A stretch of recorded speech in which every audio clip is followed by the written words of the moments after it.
एक ईसाई माँ अपने बच्चे को समझा रही थी कि बेटा, दूसरों की सेवा करना चाहिए।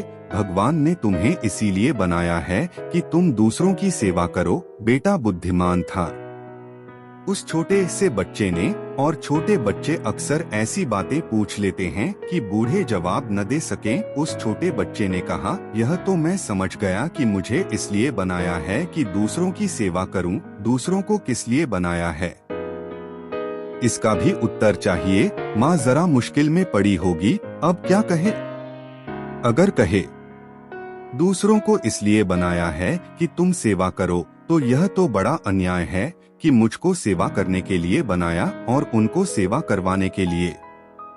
यह तो मूल से अन्याय हो गया। अगर माँ यह कहे कि दूसरों को इसलिए बनाया है कि वे तुम्हारी सेवा करें और तुम्हें इसलिए बनाया है कि तुम उनकी सेवा करो, तो बेटा कहेगा, अपनी अपनी सब कर लें, क्यों फिजूल की झंझट खड़ी करनी।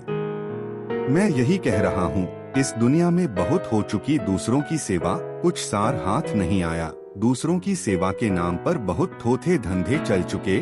सेवा के नाम पर सत्ताधिकारियों ने लोगों का शोषण किया है। जो भी सेवक बनकर आता है, आज नहीं कल सत्ताधिकारी हो जाता है।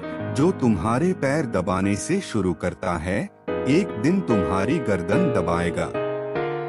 जब तुम्हारे पैर दबाए तभी चेत जाना, अन्यथा पीछे बहुत देर हो जाती है। फिर चेतने से कुछ सार नहीं। क्यों करेगा कोई सेवा तुम्हारी? और सेवा करेगा तो बदला मांगेगा, पुरस्कार चाहेगा। मेरी दीक्षा यही है, तुम्हें अपने आनंद से जियो। इतना ही पर्याप्त होगा कि तुम किसी दूसरे के आनंद में बाधा न बनो। इतना ही पर्याप्त होगा कि तुम अपने आनंद का नृत्य नाचो और अपना गीत गाओ। शायद तुम्हारे आनंद की तरंग दूसरों को भी लग जाए और वे भी आनंदित हो जाएं। शायद थोड़ी गुलाल तुमसे उड़े और वे भी लाल हो जाएं। थोड़ा रंग तुमसे छिटके और वे भी रंग जाएं। यह दूसरी बात है, तुमने सेवा की ऐसा सोचना मत। कोयल गाती है, तुम क्या सोचते हो कवियों की सेवा कर रही है कि लिखो कविताएं।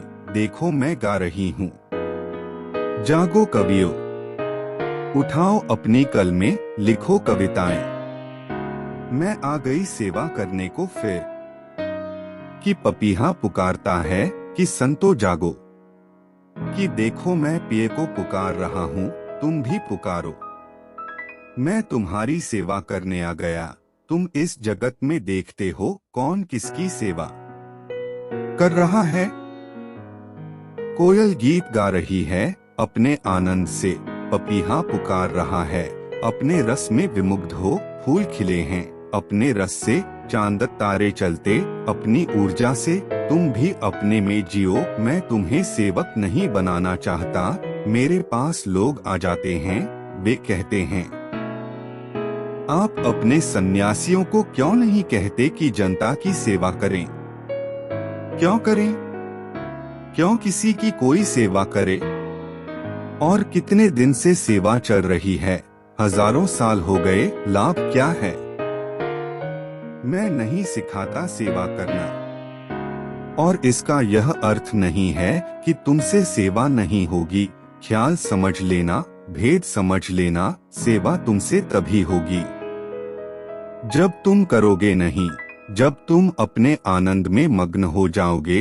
जब तुम जागोगे और तुम्हारा दिया जलेगा, तब तुमसे सेवा होगी। तुम्हारे बिना किए होगी, तुम्हारी चेष्टा से मुक्त होगी।